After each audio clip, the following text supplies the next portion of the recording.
আল্লাহর কসম লাগে কথাগুলো শুনে যাবেন। রাসূলুল্লাহ সাল্লাল্লাহু আলাইহি ওয়াসাল্লাম বলেন, যে ব্যক্তি আমার 40টি হাদিস আমার উম্মতের কাছে পৌঁছাবে তার জন্য আমি কিয়ামতের দিন বিশেষভাবে সুপারিশ করব। সুবহানাল্লাহ।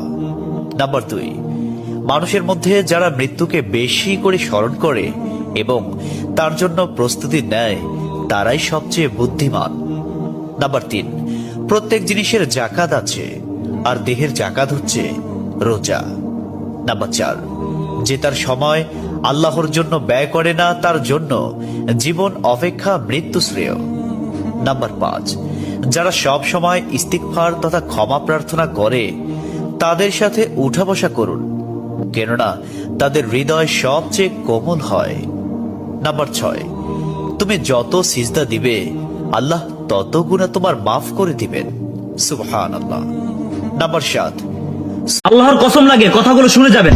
রাসূলুল্লাহ সাল্লাল্লাহু আলাইহি ওয়াসাল্লাম বলেন, যে ব্যক্তি আমার 40টি হাদিস আমার উম্মতের কাছে পৌঁছাবে তার জন্য আমি কিয়ামতের দিন বিশেষভাবে সুপারিশ করব।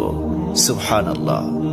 নাম্বার 2, মানুষের মধ্যে যারা মৃত্যুকে বেশি করে স্মরণ করে এবং তার জন্য প্রস্তুতি নেয় তারাই সবচেয়ে বুদ্ধিমান। নাম্বার 3, প্রত্যেক জিনিসের জাকাত আছে আর দেহের জাকাত হচ্ছে রোজা। নাম্বার 4, যে তার সময় আল্লাহর জন্য ব্যয় করে না তার জন্য জীবন অপেক্ষা মৃত্যু শ্রেয়। নাম্বার 5, যারা সব সময় ইস্তিগফার তথা ক্ষমা প্রার্থনা করে তাদের সাথে উঠা বসা করুন, কেননা তাদের হৃদয় সবচেয়ে কোমল হয়। নাম্বার 6, তুমি যত সিজদা দিবে আল্লাহ তত গুণা তোমার মাফ করে দিবেন। সুবহানাল্লাহ। নাম্বার 7,